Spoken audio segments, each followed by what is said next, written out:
Side quest tells the story of a chef that becomes a hero by sheer chance, and has to fight his way to save the princess for $9.99. And before I begin, this key was obtained from the developer for review purposes, but it won't change my opinion in the game in the end if the next 5 minutes doesn't make that clear. Look, I'm sensitive to small developers starting out, because you've got to start somewhere. And Side Quest does at least nail its content with the name of the game's title. Now this would be great, except for the fact that the quest in question is one of those fetch quests that are mundane, boring, and is there to fill time. Sadly, this game put me to sleep, literally, and that is indicative of the major problems the game has from the start to the finish.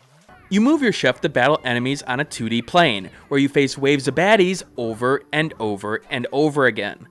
And here's where the problems start. Combat is bland. You've got a melee and a ranged attack, and that's it. You basically will need to find the range in which to hit your enemy without being hit yourself, and then rinse and repeat. There's no advanced tactics. Hell, there's barely any basic tactics here. Look, I've talked about the KISS principle, aka keep it simple stupid, in games before, but that only extends so far. Sure, there can be an enjoyment about slashing an enemy with a sword, but there's multiple parts into how that can be fun. It can be visually appealing, giving a feast for the eyes. You can do it with sheer numbers, having the player attempt to deal with overwhelming odds. Or you can do it with simple skills, guarding, blocking, dodging. All of these add something simple, but something of substance to improve on it. Side Quest does none of these things, and it shows. Quickly. Otherwise, your game gets repetitive rather quickly.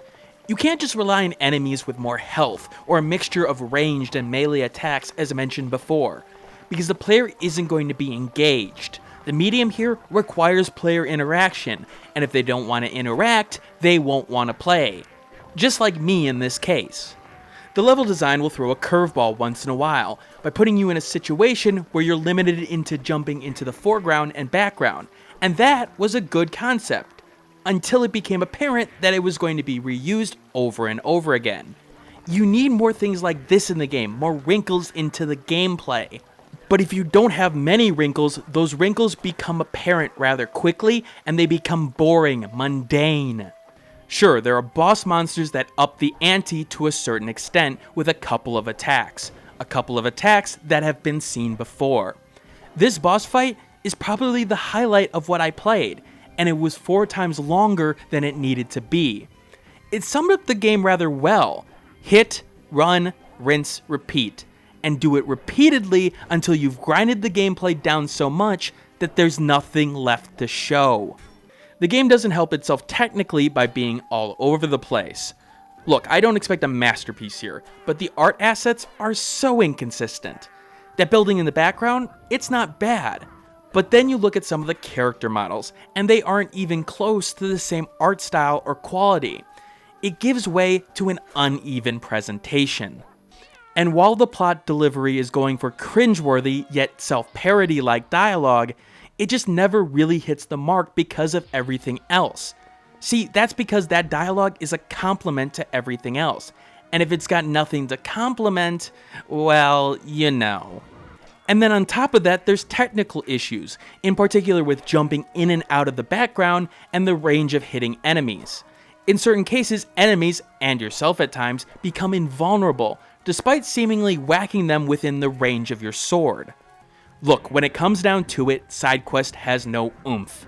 It has no if factor. It has no appeal that I can point to and say, yeah, that's something that I can say people will like. It's bland. And that's a cardinal sin in the world of gaming nowadays, where there's so many people out there doing something interesting. And because of that, it doesn't get a recommendation on any level from me. Thanks for watching. Like the video, share it with a friend, and subscribe if you want more content like this. In the description below, you'll find the Steam review accompanying this vid, along with social media that you can follow me on, Twitter, Google+, and Facebook groups. And if you want to support the channel, click that Patreon on the left of the screen. And remember, keep on gaming.